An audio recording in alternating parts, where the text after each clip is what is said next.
الحمد لله نحمده ونستعينه ونستغفره ونؤمن به ونتوكل عليه ونعوذ بالله من شرور أنفسنا ومن سيئات أعمالنا من يهده الله فلا مضل له ومن يضلله فلا هادي له ونشهد أن لا إله إلا الله وحده لا شريك له ونشهد أن محمدا عبده ورسوله أما بعد قال الله تبارك وتعالى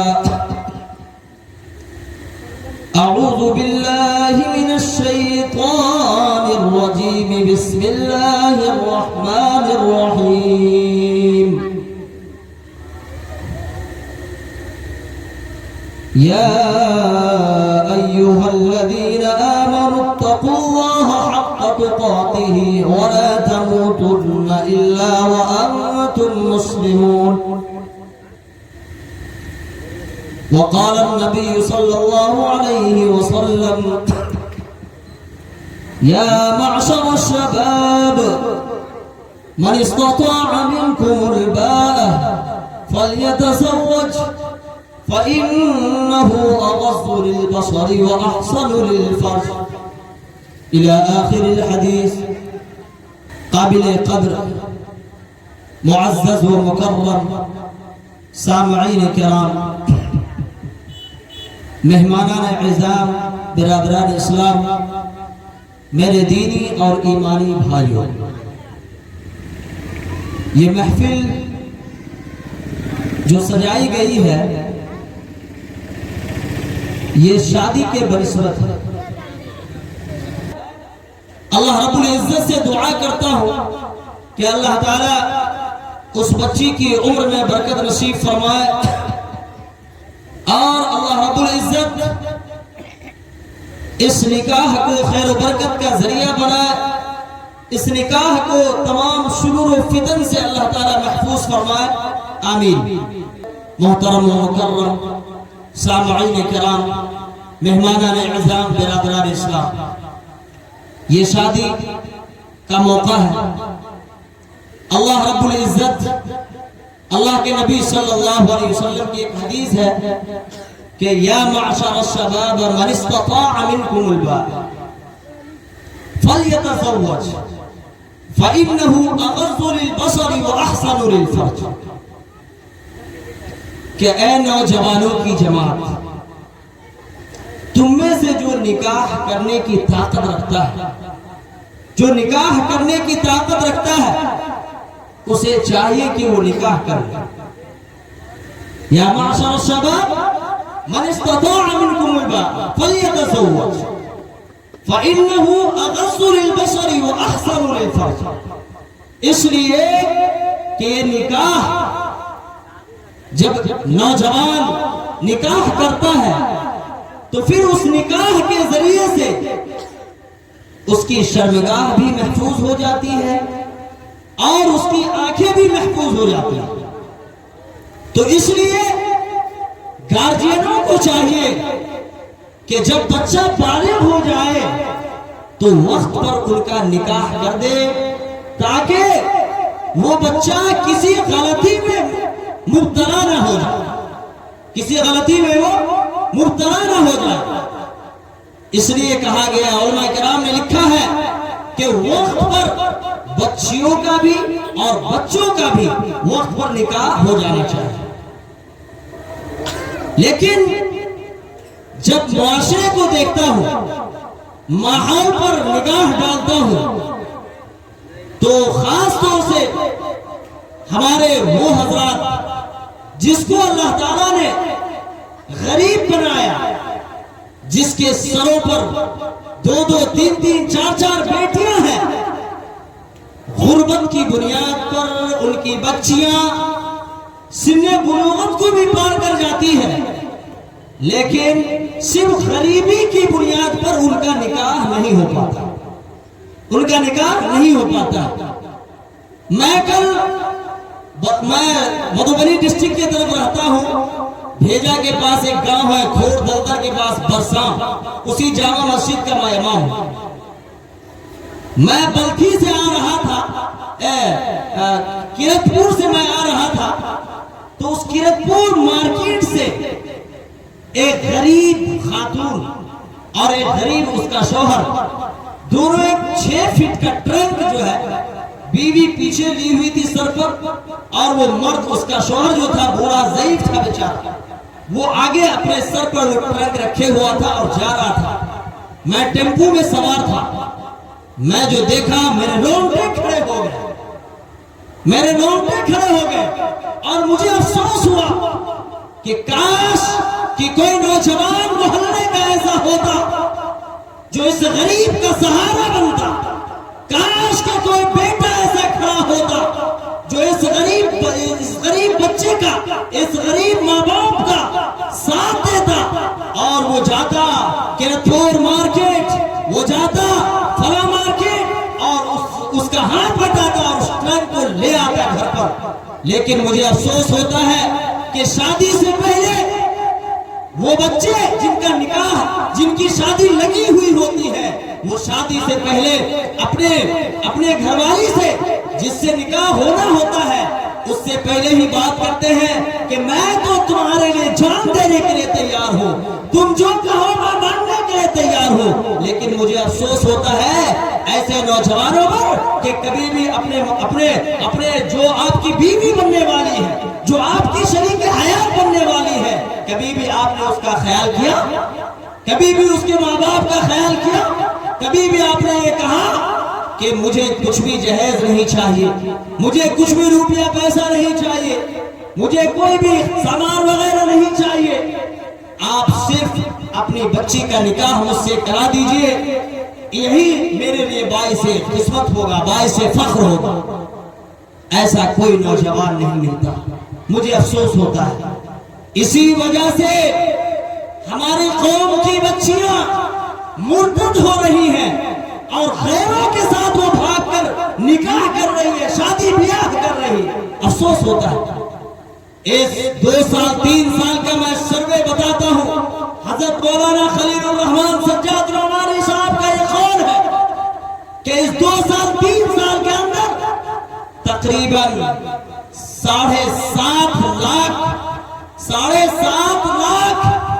مسلم لڑکیاں مرتد ہو کر غیروں سے نکاح کر لیا،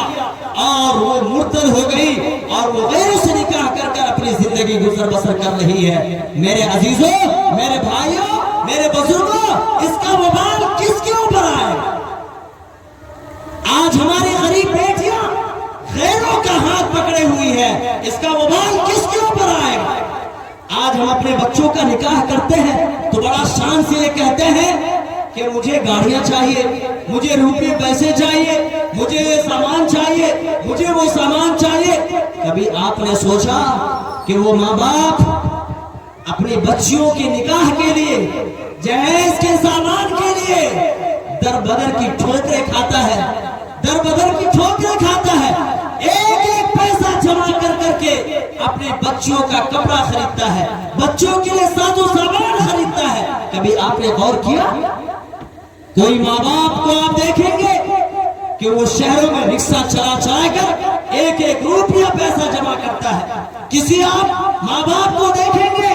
کہ وہ صبح سے لے کر شام تک اس تپش میں، اس گرمی کے عالم میں مزدوری کر کے، سیمنٹ بالو اٹھا کر، مستری کا کام کر کے، روڈوں کی صفائی کر کے، کہیں پر سیمنٹ کا بوری اٹھا کر صبح سے لے کر شام تک مزدوری کرتا ہے، اور وہ 300-400 روپیہ کماتا ہے، اور پھر وہ آسانی سے آ کر اس میں سے کچھ خرچ کرتا ہے اور کچھ پیسہ وہ اپنی بچیوں کی نکاح کے لیے رکھ دیتا ہے تاکہ میری بیٹی کا جب نکاح ہوگا تو میں اس پیسے کا ساز و سامان خریدوں۔ کبھی آپ نے غور کیا کہ وہ ماں باپ پیسے کہاں سے انتظام کرتے ہیں؟ وہ گارجین حضرات روپے پیسے کہاں سے انتظام کرتے ہیں؟ کبھی آپ نے غور کیا؟ میرے عزیزوں، میرے بھائیوں، آپ غریبی کو سمجھیے، اللہ کے نبی صلی اللہ علیہ وسلم کی پوری زندگی غربت کی زندگی گزاری ہے. اللہ کے نبی صلی اللہ علیہ وسلم غریب تھے. ان کی بیٹیوں کا حال دیکھیے, ان کے داماد کا حال دیکھیے, ان کی بیویوں کا حال دیکھیے, اور خود اللہ کے نبی صلی اللہ علیہ وسلم کی زندگی کا حال دیکھیے. ایک مرتبہ اللہ کے نبی صلی اللہ علیہ وسلم کی بیٹی حضرت فاطمہ رضی اللہ تعالی عنہا کے پاس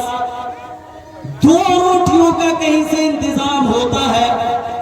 اللہ کے نبی صلی اللہ علیہ وسلم کی بیٹی حضرت فاطمہ رضی اللہ تعالی عنہا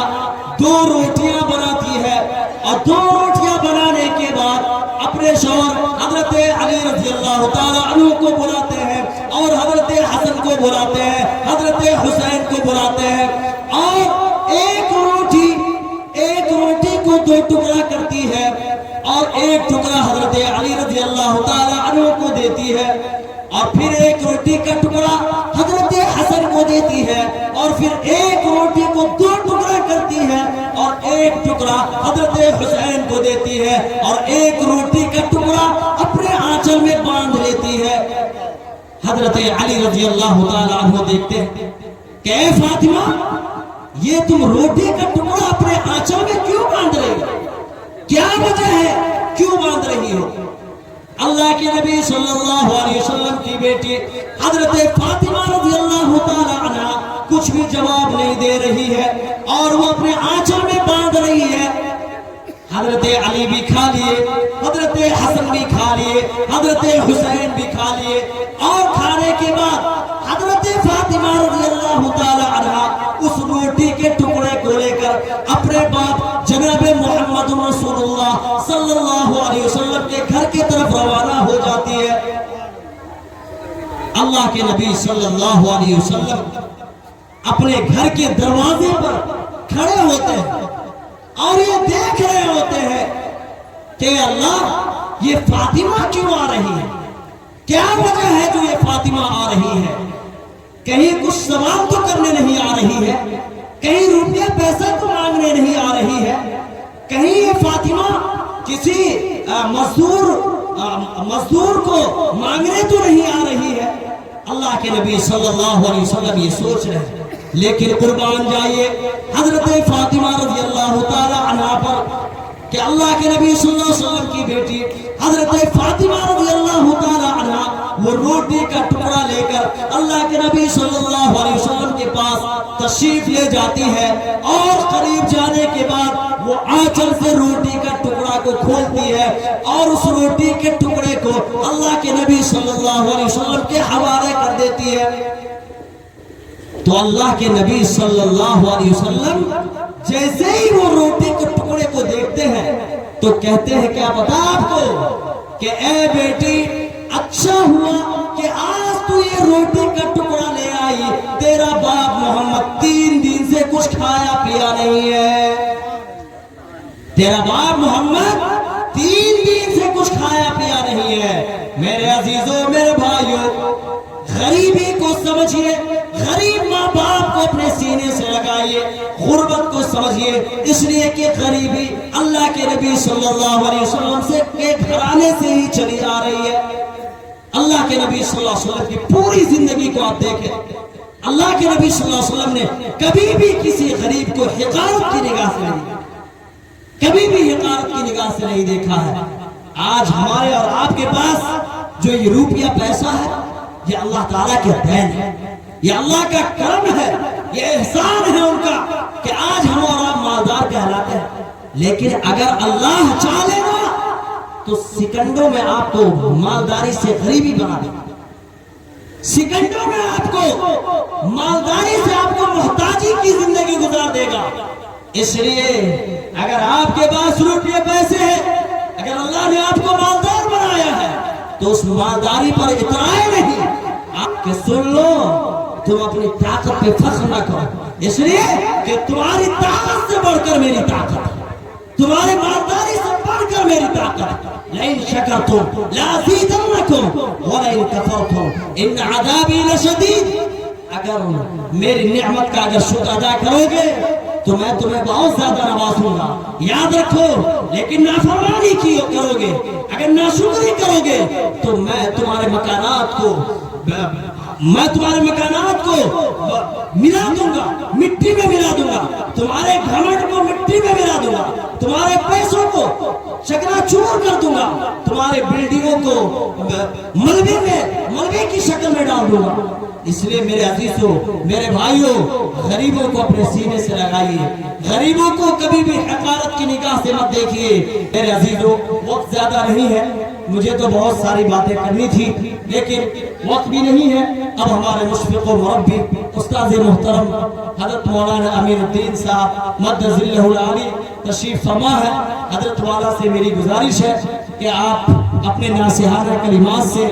ہم سامعین کو نوازیں اور پھر آخر میں آپ دعا بھی فرما دیں۔ وآخر دعوانا ان الحمدللہ رب العالمین۔